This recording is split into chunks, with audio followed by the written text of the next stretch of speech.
बिस्मिल्लाहिर्रहमानिर्रहीम। अस्सलाम वालेकुम नाज़रीन, प्रोग्राम मुकाबिल में मेरे और आमिर मतीन साहब की तरफ से देखने वालों को हम खुश आमदेद कहेंगे। नाज़रीन, कार, बंगला और सुनहरी मुस्तकबिल, ये वो ख्वाब होते हैं जो हर शख्स देखता है और इन ख्वाबों की तकमील के लिए गैर कानूनी तौर पर यूरोप जाने वाले समंदरी लहरों की नज़र हो गए। 300 से ज़ायद पाकिस्तानी डूब कर अपनी जानों से गए हैं। FIA इंसानी स्मगलिंग को रोकने में सवाल यह कि नाकाम क्यों है। FIA इंसानी स्मगलर्स के खिलाफ पेश के तौर पर इक़दाम क्यों नहीं करता। इसकी हौलनाक तफसील और इसकी तमाम तर वजूहात आज पहले सेगमेंट में मुकाबिल के आप लोगों के सामने आमिर साहब रखेंगे। इसके साथ साथ पाकिस्तान की सियासत है। PDM में बात अब हम देख रहे हैं कि ब्लैकमेलिंग तक आन पहुंची है। क्या सवाल यह कि कल के दोस्त आज के दुश्मन बनने जा रहे हैं। इलेक्शन का मौसम आ चुका है, इसके ऊपर हम बात करेंगे। और इसके साथ साथ रूसी तेल कितने में मिला, आमिर मतीन साहब ने चंद रोज कबल जो खबर दी थी वो मुकम्मल तौर पर सच साबित हुई है। आपके सामने मजीद भी अहम डिटेल्स हम रखने जा रहे हैं। सबसे पहले आमिर साहब, आज पूरा पाकिस्तान कौमी तौर पर सोग मना रहा है। 4 रुकनी आला सतह कमेटी तश्कील दे दी गई है। हर साने के बाद ये 2 अहम पॉइंट्स हम ज़रूर उठाते हैं, फिर हम लंबी नींद सो जाते हैं। जी, ये बहुत ही एक ट्रेजेडी है जो कि इसे ग्रीक ट्रेजेडी कह लें। वैसे दुनिया में आपको पता है सबसे पहले जो ट्रेजेडीज ग्रीक ड्रामा लिखा गया जो कि ग्रीक ट्रेजेडीज मशहूर हैं, तो ये ग्रीक ट्रेजेडी जो है ना, इसकी सबसे तकलीफ दे बात यह है कि ये रिपीट होती है, रिकर करती है। हर साल 2 साल 3 साल बाद पिछले 10 20 30 साल से हम इसके ऊपर जो है सानिया होता है, फिर रोना धोना करते हैं, फिर ऐसी बातें करते हैं जो आज करेंगे और उसके बाद फिर दोबारा इसको छोड़ देते हैं कि वो इक़दाम जो करने चाहिए वो नहीं किए जाते। तो इस पर बात करेंगे। ये बड़ी ही एक तकलीफ़देह बात है। तो मैं सिर्फ एक दरमियान में एक स्टोरी ब्रेक कर दूँ, इस पर तफसीलन बाद में करेंगे कि अभी एक बड़ी इंपॉर्टेंट पॉलिटिकल डेवलपमेंट हुई है कि काशिफासी के प्रोग्राम में असद उमर साहब ने इस बात का इशारा दिया है, हालांकि बड़े गोलमोल अंदाज में केयरफुल रह के उन्होंने दिया है, पर जो मैंने उससे अखज़ किया है वो ये कह रहे हैं इस बात के लिए तैयार हो सकते हैं कि वो स्टेप असाइड कर जाए। कि मैंने ये मतलब अखज़ किया, ये उनके सो मैनी वर्ड्स में उन्होंने नहीं कहा था कि वो मैंने ये अखज़ किया है, दोबारा रिपीट कर रहा हूँ कि वो कह रहे हैं कि प्राइम मिनिस्टर के लिए मैं किसी और को नॉमिनेट कर सकता हूँ, खुद पता नहीं क्या अपना वो उसके में रोल कर लेंगे, कोई राहबर PTI बन जाएंगे। उन्होंने कहा जी तमाम चीज़ों के लिए गुंजाइश है, बातचीत की, इस मसले का हल निकलना चाहिए, बट सबसे इम्पॉर्टेंट बात यह है कि उस फैसले में तभी ये कारगर हो सकता है, तभी का अमल बरामद हो सकती है अगर कि उसमें मर्जी हो। कि मर्जी के बगैर अगर किया जाएगा कोई भी फैसला तो फिर उसको उसके अंदर ना मैं शामिल होऊंगा ना और जो बाकी बचे कुचे रह गए हैं वो शामिल होंगे। उनकी मर्ज़ी ज़रूरी है और मर्ज़ी की उनकी जानने के लिए फ्लेक्सिबिलिटी ये वाली उनकी तरफ से लेने के लिए उनका सिर्फ पॉसिबिलिटी है, इम्कान है। तो ये उनसे बातचीत बड़ी ज़रूरी है कि उनको चंद एश्योरेंसेस चाहिए होंगी कि उनकी तरफ से क्या फिर मांगे हैं। मोस्ट प्रॉब्ली वो ये कहेंगे ये जो पकड़ धक्कड़ मार धाड़ की जा रही है ये कम की जाए और इलेक्शन जो है एक फेयर करवाया जाए। कोई इस तरह की उनकी मैंने ये सारा अखज़ किया है उनकी, क्योंकि बहुत ज़्यादा वो केयरफुल थे ये, मगर उन्होंने क्लियरली कहा, उनका जी ये पहले भी कह चुके हैं, मैं भी कह चुका हूँ कि अगर उनकी कोई रिप्लेसमेंट आएगी उनको नाहिर किया जाता है या उनको कैद कर लिया जाता है तो फिर उसकी जगह पे शाह महमूद कुरैशी साहब हमारे कैंडिडेट हो सकते हैं। उनके इसमें कोई मुझे कहने में, मैं पहले भी कह चुका हूँ दोबारा भी कहता हूँ, सुबह समझ तो ये बड़ी इंपॉर्टेंट डेवलपमेंट है, इस पर तफसीलन बात करेंगे। अब आ जाते हैं इस ट्रेजेडी के।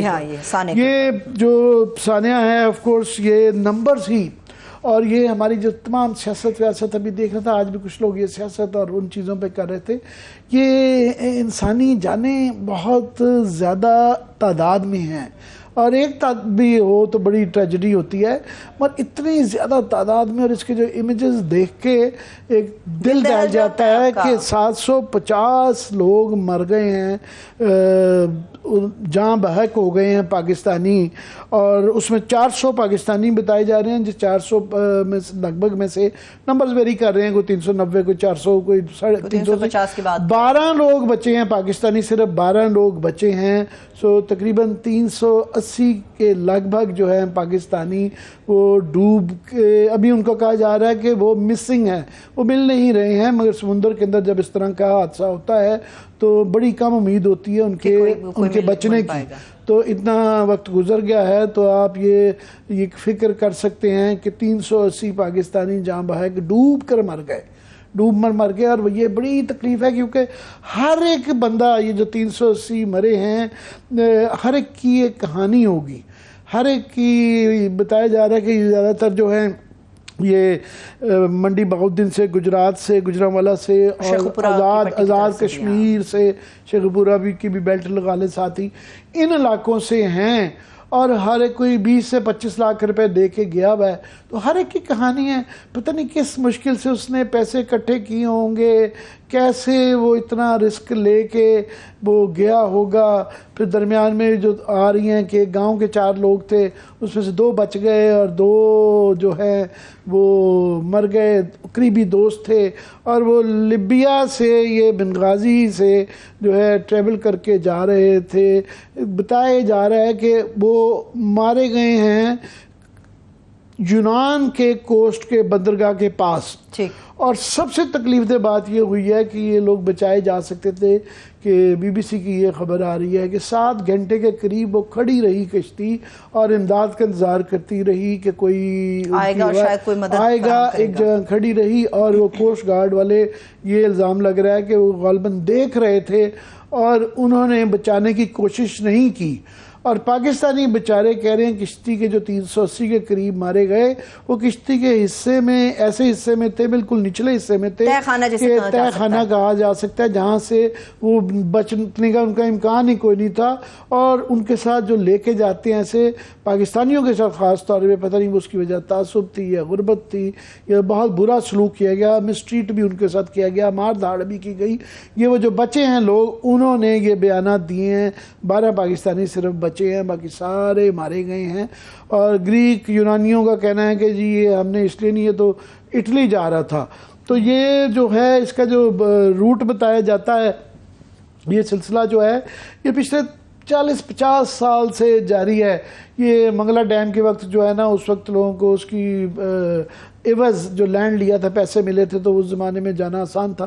वो लंदन में बहुत ज़्यादा, इंग्लैंड में, यूके के अंदर जो है उस ज़माने के एजे के ज़्यादा लोग और जेलम के लोग गए हुए हैं जिनकी ज़मीनें थी, उनके पास पैसा। उस ज़माने में सिर्फ पासपोर्ट होना और टिकट होने कई दफ़ा काफ़ी होता था। फिर गैर कानूनी से लोग जाना शुरू हुए, फिर अमेरिका भी जाते थे इसी ख़ास खित्ते से।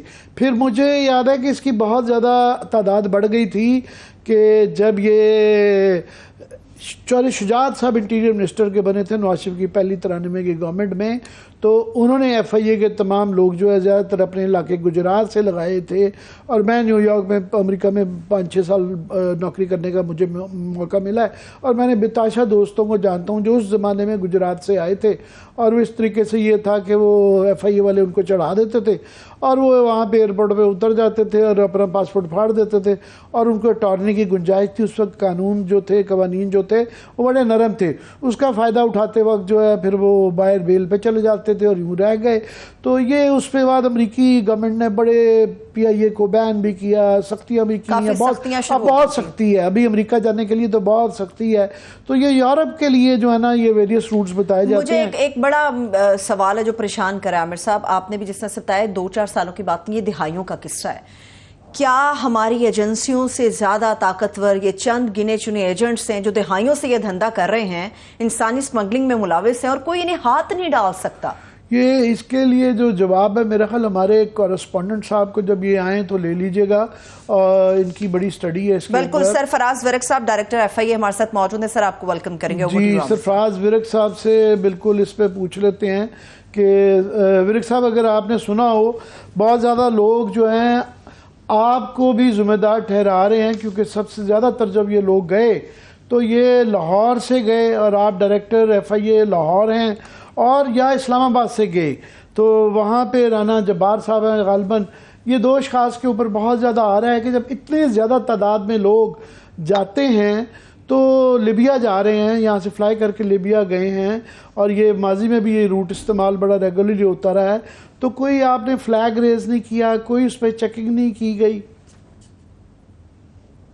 जी शुक्रिया आमिर मतीन साहब। इसमें जो आपने बात की है कि जो यहाँ से लीबिया लाहौर से गया है, मैं यहाँ पर ज़रूर बताना चाहूँगा कि सबसे ज़्यादा हमारे जो लोग हैं लीबिया जाने वाले वो कराची एयरपोर्ट से गए हैं। हमने जितने भी तकरीबन हमने मेन एजेंट्स पकड़े हैं उसमें ज़्यादातर लोगों के जो उन्होंने बंदे भिजवाए हैं वो कराची से गए हैं। शायद वहाँ पर टिकट का कोई वजह होगी कि सस्ती है या जो भी वजह है, तो कराची का जो मेन एयरपोर्ट है वो इंटरव्यूज चल रहे थे, उन्होंने लाहौर और इस्लामाबाद का जो बचे हैं उनमें से मैं देख रहा था कि वो लाहौर और इस्लामाबाद का ज़्यादा जिक्र कर रहे हैं। नहीं, जो कि मैं आपसे इस हवाले से, चूँकि मैंने इसको चेक किया कि ओवरऑल डाटा के हवाले से भी कि ज़्यादा, तो उस हवाले से जो हमारा सबसे ज़्यादा जो रहा है ना वो कराची एयरपोर्ट इस्तेमाल होता रहा है। मैं ये ज़रूर कहूँगा कि लाहौर और इस्लामाबाद से भी लोग गए हैं, और इस पे जो सबसे बड़ी इशू जो यहाँ पर जिक्र करना चाहूँगा वो ये है कि इन सबको वैलिड वीज़ाज थे। ये चाहे उनके पास, उन्होंने कई ने रेजिडेंट वीज़ा, कईयों ने बिजनेस वीज़ा, कईयों ने विजिट वीज़ा। तो जितने भी लोग यहाँ पर एयरपोर्ट से जाते हैं वो कोई ऐसा नहीं है जिसके पास वीज़ा ना हो प्रॉपर। और बहुत सारे ऐसे भी गए जिसने दुबई का पहले वीज़ा था और दुबई से जाकर उन्होंने इलेक्ट्रॉनिक वीज़ा लेकर आगे लीबिया गए हैं या इजिप्ट गए हैं और इजिप्ट से लीबिया गए। मैं ज़रा सा आपको यहाँ पे रोकूंगा कि लीबिया कोई ऐसा मुल्क नहीं है जहाँ पे बहुत ज़्यादा दौलत की फरावानी हो। वहाँ पे एक सिविल वार हो चुकी हुई है और वहाँ के बड़े बुरे हालात हैं। कोई भी आदमी लीबिया नहीं जाना चाहेगा। लीबिया एक ट्रांजिट पॉइंट हो सकता है। तो मैं अगर कहीं से वीज़ा, ज़ाहिर है वहीं जाते हैं जहाँ का उनको आसानी से वीज़ा मिल जाता है। लीबिया का आजकल मिल जाता है, अच्छे ज़मानों में नहीं मिलता था। तो मैं आपकी जगह पे होता तो सबसे पहले शक करता कि जनाब ये कोई लीबिया का जो ले रहा है तो क्यों ले रहा है। सिर्फ वीज़ा होना वैलिड काफ़ी नहीं था। अगर उसके अंदर तादाद ज़्यादा हो तो आपसे हम उम्मीद करते हैं कि आपको उसकी फ्लैग करना चाहिए था, उसकी तफ्तीश करनी चाहिए थी। जी बिल्कुल, आपने जैसे ये कहा, हम इस पर वैसे काम कर रहे हैं कि हमारे जो, चूँकि ये भी एक इशू है और ये इस पर बहुत सारी ऑर्गेनाइजेशन या बहुत सारे लोग कहते हैं जी हमारा वैलिड वीज़ा है और आप हमें रोक क्यों रहे हैं। इस पर भी बहुत सारी, आपको पता है सोशल मीडिया पर ये बात आ जाती है कि जी हमारी प्रोफाइलिंग हो रही है, हम वैलिड वीज़ा पर जा रहे हैं। ये ज़रूर है, इसमें मेरे ख्याल में अगर हम इस पर काम करेंगे तो ये एजेंट्स जो है ना वो कोई ना कोई नया रूट निकालेंगे और सबसे पहले वो दुबई का वीज़ा लगाएंगे। बहुत सारे बंदे ऐसे जो 6-7 दिन या 15-15 दिन भी दुबई जाकर रहते हैं और फिर वहां से अटेम्प्ट करते हैं। ये आपकी बात बिल्कुल ठीक है, हम इसको एज ए पॉलिसी लेवल पर लेकर जा रहे हैं कि जी लीबिया को एज ए जो ट्रांजिट कंट्री इस्तेमाल हो रही है इसको रोका जाए। लीबियन वीज़ा की इशुएंस पर भी बात की जाए, हमारा भी वहां पर जो एम्बेसी है वो भी रोल प्ले करे और हम भी जो एयरपोर्ट पर प्रोफाइलिंग के हवाले से उनको डिस्करेज किया जाए। लेकिन थोड़ा सा इस पर ये देखें जरूर कि ये अगर हम लीबिया को रोकेंगे तो इन्होंने वो इजिप्ट का या किसी और मुल्क से स्टार्ट हो जाना है। चूंकि ये अजरबैजान से लेना है, उन्होंने दुबई से लेना है, कहीं ना कहीं उन्होंने ट्रांजिट को इस्तेमाल कर रहे हैं। इस पर शायद हमें इसके अलावा जो ज़्यादा आमिर साहब आपकी इसमें ज़रूर तवज्जो चाहूँगा कि थोड़ा सा लोगों के हवाले से शऊर है वो भी बड़ी ज़रूरत है। आपको पता है, मैं बात सुने, शऊर क्या इसमें जो लोग गए हैं, जाहिर है आप देखें इतना बड़ा जान का रिस्क लेके बच्चों को लेके 25 लाख रुपया जाता है, उसकी बहुत ही खौफनाक किस्म की वजूहत हैं।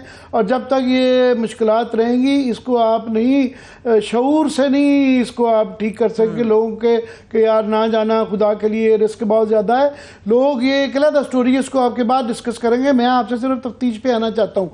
FIA के पास इख्तियार है कि वैलिड वीज़ा भी हो तो वो शक करे। और लीबिया को जो डायरेक्टली गए हैं उनके वीज़े के ऊपर आपको पता होना चाहिए था, बच्चे को पता है कि ये रूट है।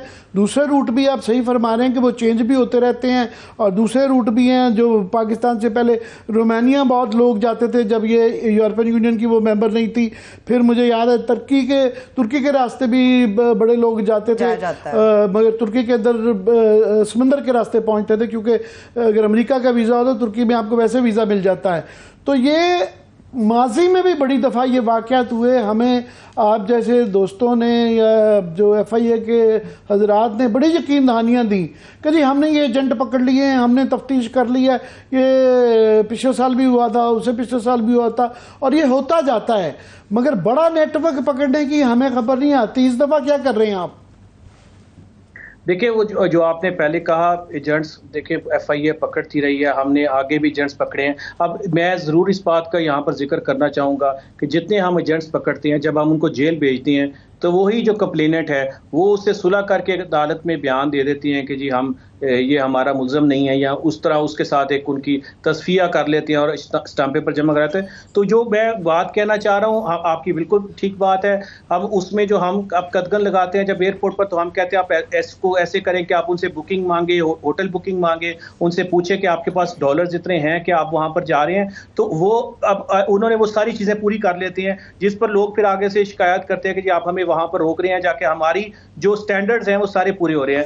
लेकिन आप माफ कीजिएगा, FIA का कोई जो है ना इतनी अच्छी तर्जमानी नहीं कर रहे। आप ये कह रहे हैं कि एक तो आपके अंदर इतनी कैपेसिटी नहीं है या अकल नहीं है कि आप बड़े आराम से वो आपको बेवकूफ़ बना लेते हैं कि माँ बाप पैसे भी हैं। दूसरा आप ये भी कह रहे हैं कि आपसे प्रोसिक्यूशन नहीं होती क्योंकि केस इतना कमज़ोर बनाते हैं कि लोग आपस में मिलजुल के छुट जाते हैं। ये जुडिशल सिस्टम के ऊपर आप एतराज़ करके अगर पुलिस कहे कल को कि जनाब हमने कातिल इसलिए नहीं पकड़ने हैं, चोर नहीं पकड़ने हैं क्योंकि ये आपस में पुलिस के साथ अदालतों में सजा नहीं मिलती है।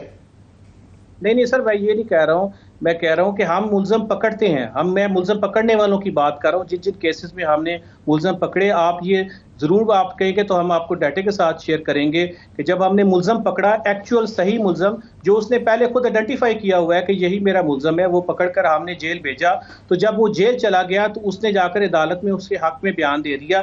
चूँकि मैं आपको सिर्फ इस वाले से बता रहा हूँ कि बहुत सारी विक्टिम फैमिली जब उनके घरों में हम जा रहे हैं कि आपके बच्चे की इस तरह हुआ है तो आप हमारे साथ आए और हम आपकी एप्लीकेशन भी लेंगे और FIR देंगे, वो कहते हैं अब हम अपने दूसरे बेटे को भिजवाना चाह रहे हैं। वो फैमिली मेंबर दूसरे को कहता है जी उसके साथ हमारा ये हो गया कि उसने पहला बच्चा हमारा चलो ऐसे हो गया, हम दूसरे बच्चे को वहां भिजवाना चाह रहे हैं। तो ये एक ऐसा इशू है जिसमें बहुत एक खास लेवल पर, कंसंट्रेटेड लेवल पर एफर्ट की जरूरत है। ना सिर्फ कि हम बिल्कुल हम अपना काम कर रहे हैं, हम अपना काम करेंगे, FIA अपना रोल अदा करेंगे। मौजूदा वाक़े के मुतालिक आपने क्या किया है अब तक?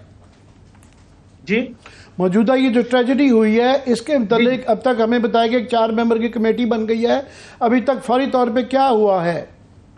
देखिए उसमें जो हमने एक तो जो हमारे था कि जो हमारे सर्वाइवर्स थे उनसे जो 12 पाकिस्तानी सर्वाइवर्स एथस में हमने उनके जो सारी डिटेल्स लेकर उसमें 6 एजेंट्स हमने FIA गुजरांवाला, लाहौर और गुजरात ने एजेंट्स पकड़े हैं, जिन्होंने तकरीबन हर बंदे ने, किसी ने 8 ने, किसी ने 10, किसी ने 12 बंदे वहां भिजवाए हुए थे। इसके अलावा हम चूंकि AJ की बहुत सारे जो हमारे इसमें है ना विक्टिम्स, वो AJ से ताल्लुक रखते हैं आज़ाद कश्मीर से, तो आज़ाद कश्मीर पुलिस के साथ भी हम कोऑर्डिनेशन, तकरीबन उन्होंने भी काफ़ी सब एजेंट्स को 8, 9, 10 वहाँ के जो सब एजेंट्स हैं वो भी गिरफ्तार किए हैं। तो हम कंटिन्यूसली इसमें जो एक्शन ले रहे हैं और हम जो हमारी इंटरपोल है उसके साथ भी राब्ते में है कि जो एथेंस में वहाँ पर जो लोग हमें उधर से जो चीज़ें मिल रही हैं हम उनसे शेयर कर रहे हैं, ताकि हम इसको एक होलिस्टिकली, कल हमारी वो इंटर एजेंसी टास्क फोर्स की मीटिंग है, DG साहब हेड कर रहे हैं, तो हमारी पूरी कोशिश है कि तमाम एजेंसीज को इन्वॉल्व करके इस चीज़ को देखा जाए। बहुत बहुत शुक्रिया आपका सरफराज विरक साहब, मगर खुदा के लिए इसके अंदर कोई अच्छी तफ्तीश इस तरह की करें हैं कि ये आइंदा के लिए इसका सद्देबाब हो सके। अभी तक तो ये हर साल ये हमें बातें की जाती हैं और ये तो कि जी लोगों का ये कहना कि जी उनको शऊर दिलाएं, वो मैं तो सोचता हूँ कि वो क्या लोगों का इससे क्वेश्चन ये रेज होता है। ख्वाजा हासिल साहब ने बड़ी आसानी से जान छुड़ा ली अपनी। ये क्या कहा जी उन्होंने कहा जी मैशत ठीक होती तो ये हालात ना होते, लोग जाते हैं इस तरह से होता है, वैसे होता है। आजकल वो वैसे बड़े इनकलाबी से बने हुए हैं, वो आपको पता, रोज उनका एक उसमें मुझे उनकी ये अब एक वतीरा उनका बन गया है कि वो गवर्नमेंट होते हुए प्रॉब्लम की शनाख्त करते हैं, सोल्यूशन नहीं निकालते। ये नहीं गवर्नमेंट का काम होता है, एग्जीक्यूटिव का काम होता है कि ये मसला है, हम इसका हल देते हैं। वो हमारे साथ मिलके ना, जो अपोजिशन को और मीडिया को करना चाहिए वो साथ मिल जाते हैं कि यार बड़े बुरे हालात हैं, और ये जो है ना फिर गुस्सा आए तो वो फिर तमाम तारकीन वतन को जो है जो मिडिल ईस्ट के अलावा उनके साथ क्या बहुत ज़्यादा जो उन्होंने अल्फाज किए वो एक उनके ऑफिस की शान नहीं था और बदतमीजी थी। मैं ये लफ्ज़ कह देता हूँ, जो मुझे रुक रहा था अपने आप को ये कहने से, पर वो नहायत ही फजूल थे। उनको वो वापस रिट्रैक्ट करना चाहिए, वापस लेना चाहिए, या किसी ना किसी को माफी मांगनी चाहिए। बिल्कुल ऐसा ही है। अभी आमिर साहब, मुझे एक छोटा सा इख्तलाफ था सरफराज विरक साहब से भी, जो आपने गुफ्तगू की थी, वो ऐसा लग रहा था कि अपने ही FIA के इदारे को बहुत नीचे वो गिरा कर चले गए हैं। वो बता रहे हैं कि जी हम मुल्जिम पकड़ते हैं, अदालत में जाता है, अदालत उसके हक में फैसला दे देती है। जब आपके पास ठोस सबूत नहीं होंगे, जब आपकी प्रोसिक्यूशन कमजोर होगी, डेफिनेटली ये फैसला होगा। इस वक्त मजीद बात कर लेते हैं। ज़बीहुल्लाह साहब है, ये तज्ज़ियाकार है, हमारे साथ मौजूद है। बहुत शुक्रिया ज़बीहुल्लाह साहब, थैंक यू सो मच हमें ज्वाइन करने के लिए। ज़बीहुल्लाह साहब, आपका इस पर बड़ी काविश रही हुई है, आप आपने इसके ऊपर काफ़ी पहले भी स्टोरियाँ भी की हैं और गालवन किताब भी लिखी हुई है। तो ये जो वो सही कह रहे हैं कि ये इसमें कि ख्वाजा आसिफ साहब से तो मुझे ये इतराज़ था कि भाई ये अगर ये हालात हुए हुए हैं तो आप ज़िम्मेदार हैं। 35 साल में 25 साल आपने हुकूमत की है और अब जो है इस वक्त जो 1 साल के अंदर हाल हुआ हुआ है, इतने ज़्यादा लोग जा रहे हैं। मगर मैं चाह रहा हूँ कि ये रूट्स बदलते रहते हैं, लोग जाने बाज नहीं आएंगे क्योंकि लोग मुश्किलात में हैं। ये काफ़ी अरसे से सिलसिला ये रुक नहीं सकता, मगर फिर भी जो रियासत को अपना काम करना चाहिए, जान बचाने के लिए वो करना चाहिए। तो ये बताएं कि अभी ये रूट्स कहाँ से हैं और ये इसको कैसे कम किया जा सकता है? जी thank you very much Aamir भाई। रूट्स एक्चुअली जिस तरह पहले जिक्र हो चुका है कि ये चूँकि ये चेंज होते रहते हैं, लेकिन मैं एक अर्ज़ करना चाहूँगा कि इन रूट्स को रोकने के लिए हमारे जो रियासती इदारे हैं जिनकी ये ज़िम्मेदारी थी कि वो इंसानी स्मगलिंग को रोकते, ह्यूमन ट्रैफिकिंग को, उन्होंने दयानतदारी से अपना काम नहीं किया। तो मैं उसमें थोड़ा सा अर्ज़ कर दूं, अभी सर फरमा रहे थे कि चूँकि जी वो कोर्ट्स अदालतें उन्हें छोड़ देती हैं और जिसकी वजह से जो है वो फिर दोबारा आज़ाद हो जाते हैं और दोबारा यही काम करना शुरू कर देते हैं। मैं आपको सर सिर्फ पिछले साल की बात बताता हूँ कि लाहौर हाई कोर्ट ने, पिछले साल की बात है 2022 जुलाई में, लाहौर हाई कोर्ट ने पंजाब के 40 ह्यूमन ट्रैफिकर यानी कि 40 एजेंटों को जो है इश्तिहारी करार दिया हुआ है और आज 2023 आ गया है। उन 40 में से एक भी सर गिरफ्तार नहीं हुआ अभी तक। तो अदालत तो खुद कह रही है इन 40 को पकड़कर हमारे पास लेकर आएँ, लेकिन कोई एक भी अरेस्ट नहीं हो सका। हमारे रियासती इदारे कानून पे अमल दरामद करवाने वाले इदारे उन्हें अरेस्ट नहीं कर सके। सर मैं एक और अर्ज़ करूँ आमिर भाई, ये बात दूसरी तरह है, ये इस तरह इतनी सादा बात नहीं है। मैं ये समझता हूँ कि हमारे जो रियासती इदारे हैं वो इसको रोकने में संजीदा इसलिए नहीं है कि उनका अपना ये मानना और कहना है कि हम सिर्फ उस एजेंट को गिरफ्तार करते हैं या सिर्फ उस केस का इंदराज करते हैं जिसके अगेंस्ट कोई एप्लीकेंट हमारे पास आता है। यानी कि वो कोई आता है और आकर कहता है मैंने फलां बंदे को 20 लाख रुपया दिया है यहाँ से बाहर जाने के लिए, वो मुझे लेकर नहीं गया। और मैं कर्ज कर दूं कि वो इसको इंसानी स्मगलिंग भी करार नहीं देते। ये क्राइम अगेंस्ट पर्सन नहीं है, क्राइम अगेंस्ट स्टेट है, ये रियासती मसला है, ये किसी अफराद का मसला नहीं है। बिल्कुल सही कह रहे हैं, बिल्कुल ऐसा ही है सर, लेकिन ऐसा समझा नहीं जा रहा। सर इस वक्त मलेशिया के अंदर, मैं चूँकि मैंने किताब लिखी है बैनुल-अक़वामी इंसानी स्मगलिंग, उसके लिए मुझे काफ़ी मुल्कों में जाना पड़ा। मैं सर इंडोनेशिया में भी गया, मलेशिया में गया, ओमान में, दुबई में, सऊदी अरेबिया में, डिफरेंट कंट्रीज़ में मेरी उन लोगों से सर जेलों में मुलाकात हुई है कि जो मेडिकल डॉक्टर थे, जकार्ता की बात करता हूँ इंडोनेशिया की, जो मेडिकल डॉक्टर थे, जो पीएचडी डॉक्टर थे, लेकिन इंडोनेशिया में जेलों में बंद हैं सिर्फ इस वजह से कि वो वहाँ से ऑस्ट्रेलिया डंकी लगा के जाना चाहते थे, लेकिन वो अरेस्ट कर लिए गए और वो कामयाब नहीं हो सके। इसी तरह सर लाखों अफराद इस वक्त मलेशिया में मौजूद हैं जो इल्लीगल रह रहे हैं। ओमान मस्कत में हमारे पास इस वक्त हज़ारों लोग होंगे जो इल्लीगल रह रहे हैं। सर प्रॉब्लम पता क्या है, ये जो अभी सर कह रहे थे ना कि हम रोक नहीं पा रहे, सर हमें याद करना चाहिए कि जनरल परवेज़ मुशर्रफ साहब के दौरे हुकूमत में, यानी कि सन 2002 या 3 की बात है, उस वक्त जनरल परवेज़ मुशर्रफ साहब ने एक इंतहाई संजीदा कोशिश की थी कि पाकिस्तान से जो लोग एजेंटों के ज़रिए दूसरे मुल्क मुंतकिल हो रहे हैं और जिनको ले जाया जा रहा है उसका सदेबाब करना है, उसको रोकना है। और सर उसको रोकने के लिए जो हमारे रियासती इदारे थे उनकी एक्टिविटीज़ पता क्या थी सर? उनकी एक्टिविटीज़ ये थी कि वो बस अड्डों पे जाके जो कोयटा जाने वाले मुसाफिर होते थे वो उनसे भी पूछते थे कि तुम कोयटा क्या लेने के लिए जा रहे हो, और जो कराची के बस स्टेशनों पे, लाहौर के हवाई अड्डों से भी वो पूछते थे। ज़बीला हमारे पास आज टाइम, इसको फॉलो अप करते रहेंगे, जो है आपको दोबारा जो है ज़हमत देंगे। तो अभी मैं सिर्फ क्विकली इसको ज़रा सम अप करना चाह रहा हूँ कि इसके अंदर ये जब तक ये लोगों के ये मसाइल हैं मुल्क के अंदर, तो ये एक बड़ी पाकिस्तान के हालात की एक इतनी ट्रेजिक किस्म की अक्कासी करती है। आपको याद होगा कि एक शाम का बच्चा जब तुर्की के साहिल पे उल्टा मरा हुआ देखा गया था, पूरी दुनिया की उस वक्त ज़मीर जागा था। कभी कभी दुनिया का ये ज़मीर जागता है मगर उसके बाद दोबारा सो जाता है। एक तो ये पूरे यूरोप के अंदर ये मसला है कि ये उनकी पॉलिटिक्स के अंदर भी है कि इमिग्रेंट्स को आने देना चाहिए, नहीं आने देना चाहिए, और ये शायद कभी सिलसिला रुक भी नहीं सकता, क्योंकि यूरोप और बाकी दुनिया के गरीब ममालिक में इतना फ़र्क है कि लोग जान का रिस्क लेके जाते रहेंगे और ये होता रहेगा। मगर बिल्कुल कानून जो मर्ज़ी बनाएं, जो मर्ज़ी के साथ सलूक करें, पर सामने मरते हुए लोगों को ना बचाना एक बहुत बड़ी इंसानी बेकदरी है और बहुत बड़ा एक गुनाह है, तकलीफ दे है ये कि आपके सामने जो है 750 लोग मर रहे हों और आप खड़े रहें। पता नहीं कैसे वो लोग जो कोस्ट गार्ड्स हैं उनकी, ठीक है आप कानूनी तौर पर पकड़ें, चाहे उनको वापस भेजें, जो मर्जी करें, पर ये मानने को जहन नहीं मान सकता कि आपके सामने लोग मर रहे हों और आप 7 घंटे बैठ के देखते रहे हों कि अच्छा इसी तरह शायद बाद आएंगे, शायद इसी तरह ही लोगों को ये मैसेज आएगा कि यूनान वापस नहीं आना। मेरा ख्याल अगर ये साबित हो जाता है कि ये जानबूझ के की गई है, हाँ। तो ये इन यूनानियों को शर्म आनी चाहिए, शर्म आनी चाहिए।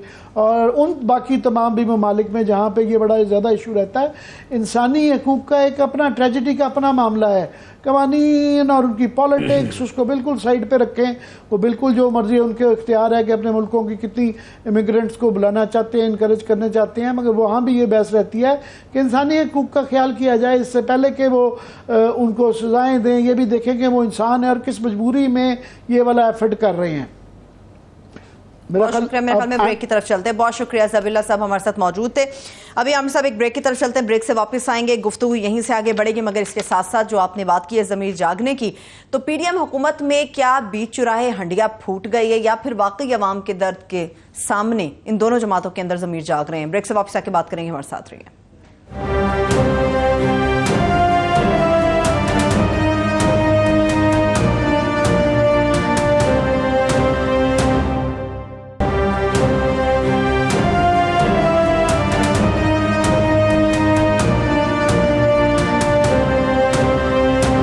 एक बार फिर से प्रोग्राम में हम आपको खुशामदीद कहेंगे। जरा सियासत के ऊपर चले जाते हैं। सियासत के ऊपर जाने से पहले इतनी हॉट किस्म की खबर आपने असद उमर साहब के बारे में इतनी हॉट गुफ्तगू करने के बाद चुप हो गए हैं? बिल्कुल नहीं, वो खबर उन्होंने बहुत बड़ी दी है कि वो उनके यहाँ ये फ्लेक्सिबिलिटी पाई जाती है, क्योंकि इससे पहले इस तरह के कोई इशारे नहीं दिए गए थे। वो बातचीत कह रहे थे, मगर इस तरह डायरेक्ट किस्म का ये कहना कि इस बात का इम्कान हो सकता है कि अगर उनको इंश्योरेंसेस दी जाएँ, उनसे बातचीत की जाए, उनकी कंडीशंस कुछ मीट की जाएँ, तो वो फिर स्टेप असाइड हो सकते हैं। वो शाहमूद कुरैशी के लिए फॉर एग्जांपल मान सकते हैं। ये इशारा देना ही मैं समझता हूँ बड़ी, मगर अब डिपेंड करता है कि दूसरी तरफ वाले क्या सोच रहे हैं। दूसरी तरफ में जो है वो एक लड़ाई चल रही है तमाम ही स्टेक होल्डर्स में कि इलेक्शन कब करवाना है। कोई कहते हैं जी अक्टूबर नवंबर में करवा लें, कोई केयर टेकर को लटकाना चाहता है, कोई कहता है कि जनाब ये जो है तहलील भी आप जो ना करें, और मरियम औरत ने कहा कि हम तहलील कर रहे हैं। व्यूज़ पार्टी में कई लोग कह रहे हैं कि तहलील लाजमी टाइम पे करें, हम ये मलबा नहीं उठाना चाहते, और वो समझते कि दे हैव अ चांस कि अभी हालात है, कल कुछ 6 महीने बाद पता नहीं क्या सूरत होती है। तो अभी पीटीआई को ये उम्मीद है कि वो ताकत में आ सकते हैं, चाहे कम ताकत ही हो मगर वो आ सकते हैं। दीवार से लग जाएंगे तो पता नहीं फिर क्या रिएक्शन होता है। सो ये काफ़ी सारे सवाल हैं, मगर जो क्लियरली 2-3 चीज़ें नज़र आ रही हैं, वो नज़र आ रही हैं कि इस वक्त दोनों में लड़ाई बढ़ गई है कि जिस तरह इलेक्शन से पहले ये होता है ना, बाद में तो एक दूसरे के मुखालिफ ही लड़ना है इन्होंने। कोलिशन पूरी जमात की स्पेसिफिक लोगों की आप बात कर रहे हैं, नून लीग की और पीपल्स पार्टी की होगी ना। आप देखें कि 2 बहुत बड़े इश्यूज के ऊपर फड्डा पड़ा हुआ है। इस वक्त बिलावल ने ये धमकी दे दी कि हम बजट पास नहीं होने देंगे, और क्योंकि आप, और एक तो उसकी माइलेज उस सिंध में उनको लोग पजीराई मिलेगी कि उन्होंने कहा जी आपने 25 अरब रुपया जो है ना सिंध के फ्लड्स के लिए लेना चाहिए, आपने ये कमिट किया था। एहसान इकबाल साहब ने बड़ा सख्त बयान दिया है कि जी कैबिनेट के अंदर आपको जब ये बजट पेश किया था उस वक्त क्यों नहीं आप बोले। तो एक किस्म का उनको मिलता है या नहीं मिलता, माइलेज मिलती है। बिलावल साहब ने ये कहा। फिर नजम सेठी साहब के ऊपर लड़ाई चल रही है कि वो बहुत बजिद है कि नजम सेठी को बनाना है। पीपल्स पार्टी ने आज एहसान मजारी साहब ये फरमा रहे थे, उन्होंने कहा जी नहीं, नो वे, हमने हर सूरत में ज़का अशरफ साहब के लिए करना है, और इस पर बहुत ज़्यादा सीरियस डिफरेंसेस हैं। तो 1-2 ये लड़ाइयाँ दैन फिर नून लीग के अंदर चल रही हैं। शाहिद खाकान अब्बासी साहब जो है ईसीसी से रिज़ाइन कर दिया है, उसके बाद वो उन्होंने एक मीटिंग अटेंड करनी थी, वो नहीं गई। अब बताया जा रहे हैं लंदन में बुलाए जा रहे हैं वो। तो ये इस पर तफसीलन बात करेंगे कि उनकी वजूहात सियासी के अलावा क्या हैं। तो वो बाद में बात करेंगे, मगर डिफरेंसेस आर देयर। तो काफ़ी सारे मॉडल्स फिर रहे हैं। ख्वाहिश मुझे लगता है किसकी ये है कि इस्टेब्लिशमेंट की भी और जो इस वक्त गवर्नमेंट है पीडीएम की भी ये है कि पीडीएम से ज़्यादा पीडीएम की तो ख्वाहिश होगी कि बहुत बड़ी गवर्नमेंट बने, हर पार्टी चाहती है। पर नज़र ये आ रहा है कि बहुत से लोगों की ये ख्वाहिश है कि 2002 मॉडल ये था कि पूरा जोर लगाने के बाद भी, गवर्नमेंट की किंग्स पार्टी होने के बाद भी पीएमएलक्यू जो है वो 20-25 सीटें कम हो गई थी। फिर उसके बाद जनूबी पंजाब के हमेशा लोग ऐसे मौक़ों पे अपनी खिदमत पेश करते हैं, पैट्रियट ग्रुप बनाया गया था। फिर भी बड़ी मुश्किल से जंग से एक शिद्दत पसंद को ला के तो एक वोट से जमाली साहब बने थे। तो कमज़ोर हुकूमत लगता है कि झंडा भी है और उस तरफ सियासत माइल और गामजन भी लगती है कि ये फिर उसके बाद ये होता है ना कि उसको गिराना हटाना आसान हो जाता है। आप अपनी टर्म्स रख सकते हैं, अपनी आप उसको मुफादात का बचाव कर सकते हैं, चाहे उसके अंदर उस सिनारियों के अंदर मेरा ख्याल जो मईशत की सूरत हाल है या पाकिस्तान की सूरत हाल है, जो बाकी मामलात की है, वो बहुत ज़्यादा उसके अंदर प्रॉब्लम आ जाता है। और इस मगर उसके लिए जो है अभी फ़िलहाल तो यही है, देखें इस ऑफ़र के बाद पीटीआई की जो है क्या चेयरमैन साहब की इस ऑफर के बाद क्या उनकी रिस्पांस आता है या नहीं आता। मगर फिलहाल तो पीटीआई को कुचलने के लिए, दबाने के लिए हर इंतहा तक जाया जा रहा है। मैं समझता हूँ पीछे कोई चीज़ रह नहीं गई थी कि लोग उठाए गए, मारे गए, लड़कियां बेचारी भी जो है वो जेलों में भुगत रही हैं और काफ़ी ज़्यादा उनमें से नाजायज़ लोग भी हैं जिनके ऊपर केस गलत केस बनाए गए हैं और जिनको सज़ा दी जा रही है, उनका लेसन बनाया जा रहा है। मगर ये लतीफ़ खोसा साहब के घर जो एक है बहुत बड़ा, मतलब इतने बड़े पाकिस्तान के वकील हैं, सियासतदान हैं, गवर्नर रहे हुए हैं, सेनेटर रहे हुए हैं, तो वो उनके घर पे इस हद तक जाना कि अरशद शरीफ के बाद ये दूसरा एक बड़ा वाक़या है कि जिसके अंदर गोलियां चलाई गई हैं। और उसके बाद मुझे तो खुदा ना करे जो है मैं कहूँगा सलमान अकरम राजा साहब, एजाज साहब जैसे लोगों को भी अपनी थोड़ा सा सिक्योरिटी का ख्याल करना चाहिए। और ये जो हम यूनान की बात कर रहे थे, इन हालात की वजह से इतने बड़े लोग जा रहे हैं, इतने पाकिस्तान से लोग जा रहे हैं, ये मैं गुरबा की बात नहीं कर रहा, जानकर रिस्क ले रहे हैं। अमीर लोग जो कि अफोर्ड कर सकते हैं, वो एक लाइन लग गई है। पढ़े लिखे क्या, बहुत ही अमीर लोग, मेरे दोस्त हैं एक दो जो हैं बहुत ही सीनियर पोजीशन में, एक कोई बैंक का प्रेसिडेंट है, कोई फलाने का एमडी है, चेयरमैन है, करोड़पति अरबपति लोग हैं।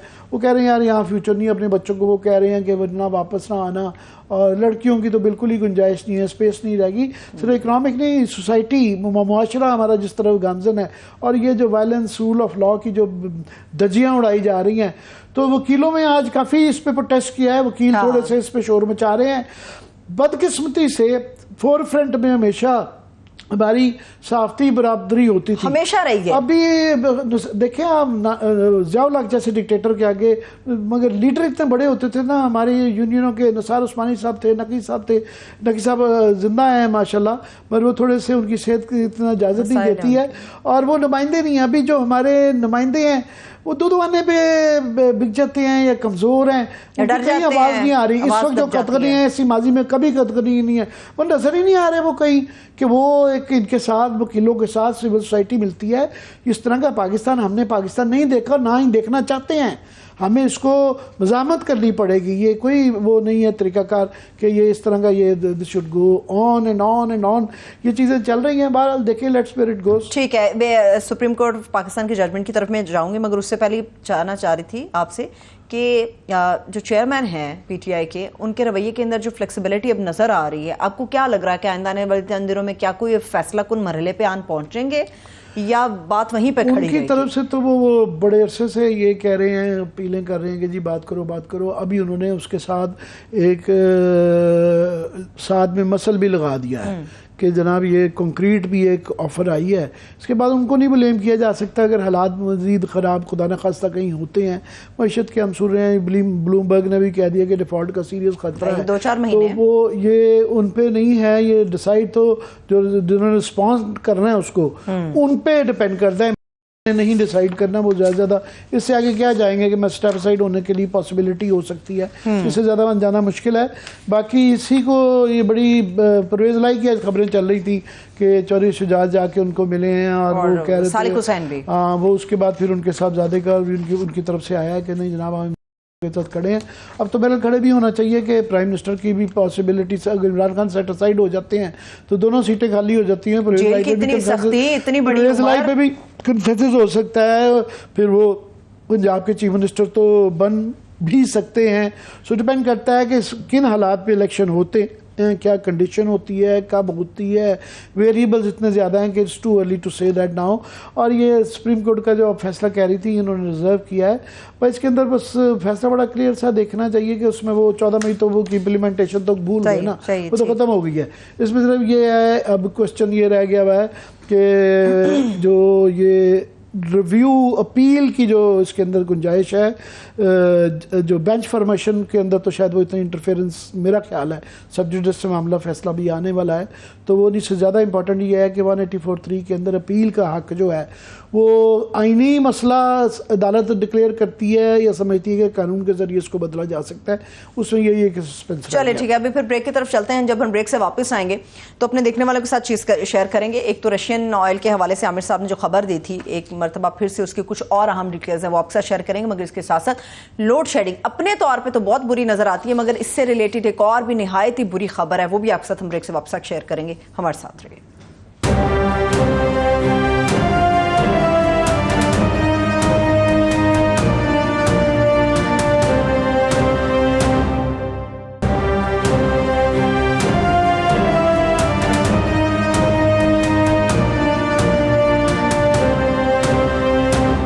ब्रेक के बाद एक बार फिर से प्रोग्राम में हम आपको खुशामदीद कहेंगे। आमिर साहब, बहुत ज़्यादा भंगड़े डाले गए गवर्नमेंट की तरफ से, मुतलका वज़रा की तरफ से कि रशियन ऑयल हम ले आए हैं तो बहुत बड़ी कोई ज़बरदस्त हमने कारनामा अंजाम दिया है, किला कोई तस्खीर कर लिया है। असल हकीकत आपने खोली थी, इससे रिलेटेड और भी बहुत सारी चीज़ें हैं। जी, ये आप देखें कि जो हालात हैं उसके अंदर इस तरह का प्राइम मिनिस्टर को जो है ये ट्वीट कर दी उन्होंने कि मुबारक हो कौम को कि हमने बहुत बड़ा मार्का मार लिया, और ट्वीट कर दी और इस तरह का बताया गया कि मसला ही हल हो गया है। तो ये इस तरह की, आप ये कल पहले डिनाइल में थे और कहीं जा रहे थे, हमने 2, 4, 5 प्रोग्राम में पिछले साल से कह रहा हूँ कि जनाब आपको जब सस्ता मिल रहा था 120 के बदले में आपको $50-60 पे ऊपर बैरल पे मिल रहा था, 50% का मिल रहा था। अभी जो आपने लिया है ये कोई डिस्काउंटेड प्राइस पे नहीं लिया, और जिस प्राइस पे मिला है इसके अंदर ज़्यादा फ़ायदा नहीं है। ये उन्होंने खुद बाद में मान लिया कि हाँ बिल्कुल उसका कोई हम आवाम को जो है इसके अंदर कोई नहीं है, कोई हमें कोई ज़्यादा इसका फ़ायदा नहीं हो रहा।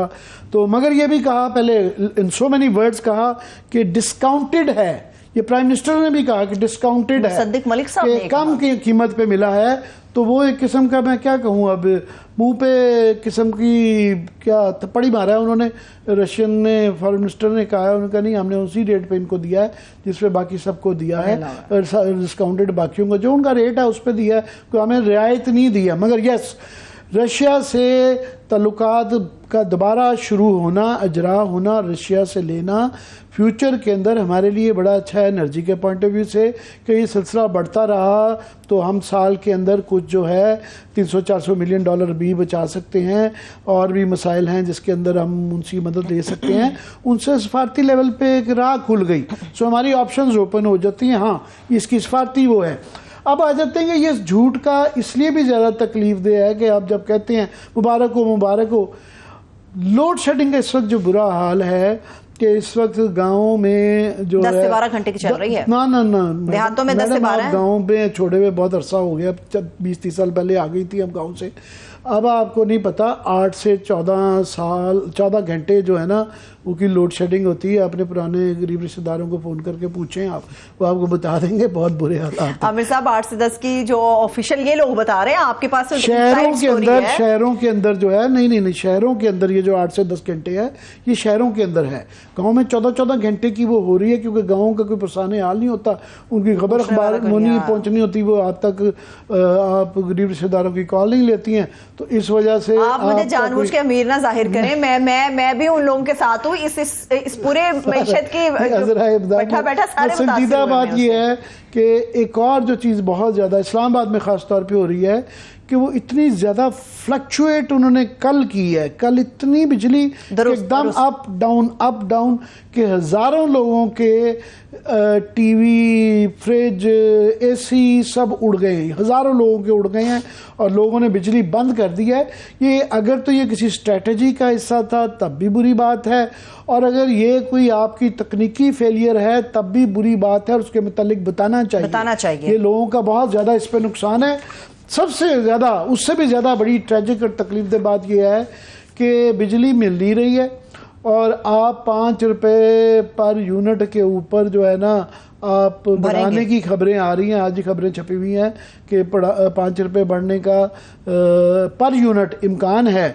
तो ये छत के साथ लगेगी बिजली, एक तो मिलेगी कम, और जब मिलेगी तो इतनी महंगी होगी कि लोगों ने वो, ये शहबाज शरीफ साहब ही थे ना, आपको याद है, पंखा लेके हाथ वाला पंखा चलते रहे। तो अब पूरी कौम को उन्होंने हाथ का पंखा पकड़ाना है कि ये हाथ का पंखा ही आप चलाएंगे जो है। मुझे ये बताइए आमिर साहब कि ये लोगों की चीखें, अवाम की चीखें इसलिए निकल रही थी कि इन्होंने IMF से प्रोग्राम लेना था, वो तो मिल नहीं रहा हमें। IMF से भी प्रोग्राम एक पार्शली वजह है, बिल्कुल सही है, क्योंकि हमारे पास, हम लोगों को जानबूझ के ये नहीं कि हाइड्रो का तो चलें ठीक हो जाएगा, हमारे पास पैसे नहीं है तेल खरीदने के, LNG खरीदने के। काफ़ी सारे, जिस तरह हमारा अब ये डिफ़ॉल्ट वाली खबरें हैं, जब लोगों को जो मुश्किलात हो रही हैं, पेरिशेबल फूड्स हैं, काफ़ी फूड आइटम्स हैं जो हज़ारों जहाज़ खड़े हुए हैं, LCs नहीं खुल रही हैं, गवर्नमेंट पैसे नहीं दे रही है, कंपनियां छोड़ के जा रही हैं क्योंकि उनको यहाँ से प्रॉफिट नहीं मिल रहा, शेल छोड़ के जा रही है कि फ़ायदा क्या, जब आपका पैसा रुपये के अंदर जा रहा है और उनको यहाँ से डॉलर नहीं ले जाने दिए जा रहे हैं। सो ये एक बड़ा मिक्स्ड बैग है इसकी वजह से कि जब आपके पास वो सूरत हाल आ जाए कि आप जान के लोगों को गर्मी में मरने दे रहे हैं, इस गर्मियों में भी गर्मियों की गैस की लोड शेडिंग हो रही है। कभी सुना था आपने गैस की लोड शेडिंग? कभी नहीं हुआ था। एक तो काफ़ी सारी जो है बात कुदरती होती है कि चलो जी, इकोनॉमिक तो कुदरती नहीं है, इस हालात तक, इस नहज तक हालात को पहुंचाया गया। हम अच्छी खासी ग्रोथ की तरफ 6% ग्रोथ में चले गए थे, तो अभी जो है जिस पे माइनस उधर आ गया, और अभी भी जो 3.5 का जा रहा है, कोई नहीं मान रहा कि 3.5% ये ग्रोथ ले सकते हैं। बजट के अंदर तकरीरें कोई सुन ही नहीं रहा उनकी तकरीर जो है। मजेदार बात है, अभी भी पिछली गवर्नमेंट को ब्लेम कर रहे थे, आज भी हुकूमती वज़रा बैठ वो ये उसमें जो पिछली गवर्नमेंट को जितना मर्जी ये ब्लेम करते रहे, अब बंद कर देना चाहिए। तो आप अगली गवर्नमेंट का सोचे कि उसके लिए क्या छोड़ के जा रहे हैं। तो ये आगे भी एक जो सोचने का या परेशानी की बात ये है कि आगे भी इसका हल नहीं नज़र आ रहा, क्योंकि आपके पास जो है काफ़ी अरसे तक ये पैसे और कम हो रहे हैं। ये आपके बिल्कुल 1 महीने का भी आपके पास ख़जाना नहीं रह गया फॉरेन रिजर्व्स का। तो ये आगे भी कोई ऐसा सलूशन नहीं आ रहा कि महीनों में और शायद सालों में इसका मसले का हल निकल आए। सो ये सबसे वरिसम है और वो उनके जंकट जा रहे हैं इधर। और दूसरा, स्टोरीज जो आ रही हैं वो बड़ी, एक हर पिटारी को खोले ना बीच में एक स्कैंडलस किस्म की खबर निकलती है। तो ये इस पे भी बड़े दावे दिए गए कि जी अजरबैजान प्राइम मिनिस्टर गए थे और वहाँ से छक्का मार रहे हैं, वो हर विजिट के ऊपर ही वो करते हैं। उसमें साथ में जो है वो सेठ भी साथ लेके गए थे फैसलाबाद के, जो कि डायरेक्टली IPPs में और बहुत ज़्यादा इन चीज़ों के तेल और उसके अंदर बेनिफिशरी है। मुझे नहीं समझ आता कि जब वो डील्स मारने जाते हैं जिस पे गवर्नमेंट का, आपने रियासत और गवर्नमेंट के मफाद देखने होते हैं, तो उन सेठों को जिनका मफाद इससे वाबस्ता होता है क्या साथ ले जाने की ज़रूरत होती है।